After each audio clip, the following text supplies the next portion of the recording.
In 2015, big hospital in South Africa that people are not allowed to go into. 2 years later, another big hospital in South Africa where regular people are not allowed. What it means is really hard to believe. If you like strange, creepy, and mysterious stories told like a movie, then you're in the right place. Okay, let's get into today's story. On October 4th, 2017, a 61-year-old father of 6 named Todi Katai went to a hospital in Stellenbosch, which is one of the richest towns in South Africa. Todi had been having stomach problems for a few months, so on this day, he was going in for surgery to fix it. After he got to the hospital, Todi was checked in, and pretty soon, he was taken to the operating room. After the surgery, Todi was moved to a recovery room in the hospital so the doctors and nurses could watch him and make sure there were no problems after the operation. So that afternoon, after his surgery, Todi just relaxed in his room. He couldn't move much because of the cuts on his stomach, and later, some family members came to visit him. By the end of the day, Todi was definitely in pain from the surgery, but he seemed happy. To the hospital staff, it looked like the surgery went well. Early the next morning, at about 5:15 a.m., a nurse went to Todi's room to check on him. When she walked in, Todi was awake and seemed fine. After talking with him for a moment, the nurse told him she was going to get some fresh sheets to make his bed. Todi nodded and said thanks. The nurse turned away and left through the one door in the room, went into the hallway, grabbed clean sheets from a cart, and turned back around to go back into Todi's room. But when she walked in, he was not in his bed. The nurse quickly thought, "Oh, he must be in the bathroom." So, like normal, she walked over to his empty bed and changed the sheets. After that, she just stood there, waiting for him to come out of the bathroom. But after a few minutes, he still hadn't come out.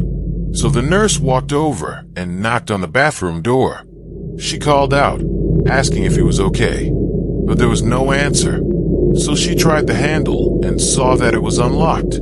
She called out again and opened the door, but the bathroom was empty. The nurse turned around and looked back into the room. Todi wasn't in the bed. He wasn't under the bed. He wasn't anywhere. She thought, where could he have gone? There was only one way out of that room, the same door she used, and she was only outside for a few seconds. She thought if he had somehow walked out, she would have seen or heard him, especially because he had big cuts on his stomach and could barely walk. So, confused and worried, she left the room and told her bosses. After the nurse told her bosses, the hospital quietly started looking for Todi. They didn't tell his family, and they didn't call the police. Whatever the reason, the hospital searched for him the whole day on the 5th and couldn't find him. They searched again on the 6th, and still nothing. Finally, on the 7th, 48 hours after Todi vanished, they called his family and asked, "Is Todi home with you?" His family was shocked. "No," they said. "He's supposed to be with you."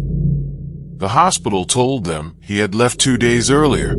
The family was horrified, not just that he was missing, but also that the hospital hadn't told them or the police. So the family called the police. That same day, the family and the police met at the hospital and did a public search for Todi. But again, no one could find him. Over the next few days, police searched the hospital and the area around it, but they found nothing. The search slowly ended. Todi's family was left heartbroken, confused, and with no idea what to do.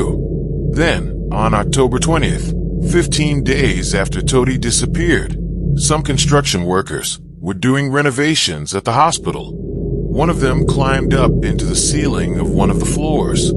This space above the ceiling is like a small attic. It stretches across the whole floor, and only workers go in there, never the public. The worker had a headlamp on, and as he looked around, he saw something in the corner, a person sitting far away. It was Todi, and he was dead. The hospital had no idea how Todi got up there. The ceiling is not a place patients go. The door to get up there is hard to find, and even if he found it, climbing up with fresh cuts on his stomach should have been impossible. Then came the strange part, the autopsy. The full report hasn't been shared, but the hospital did speak to Toadie's family. The family later told the media that the hospital said Toadie didn't die from surgery problems or natural causes. Something unknown killed him, and even stranger, they believe he was already dead before going into the ceiling. That means someone or something killed Toadie, then put his body in the ceiling. The hospital's only official statement is that they work with the family and don't know what happened. That's already a very strange story, but it gets even weirder. On May 10th, 2019, about a year and a half later, a 53-year-old father of four named Sandal Sila went to another hospital in South Africa, this time in Durban. Durban is also a very rich and nice city. Sandal worked in construction and had broken his leg when he fell on the job. He broke his femur, the big bone from your hip to your knee. If you break this bone, you can't walk. Friends and family helped Sandal into the hospital, and he started getting treatment. 2 days later, on May 17th, Sandal was still in the hospital. His cousin visited him and said Sandal seemed totally normal. Sandal told the cousin that he would be moved to another hospital to get an x-ray and see another doctor. But after the cousin left, hospital staff came to take Sandal to the new hospital. He was gone. Now, this hospital had very strong security, so their reaction was fast. They called the police right away and started a public search for Sandal, but they couldn't find him. On May 18th, 6 days after he disappeared, hospital workers smelled something terrible coming from one part of the hospital. They traced the smell to a janitor's closet. When they opened the door, they saw black liquid dripping from the ceiling. It was Sandal's decomposing body. His autopsy was done quickly, but the results have never been made public. His family hasn't said anything about it either. So now, within 2 years, 2 South African men, both with injuries that made it very hard to move, somehow disappeared from their hospital rooms and were later found dead in the ceiling. Some say they somehow climbed up there by themselves. Others say they were murdered and hidden.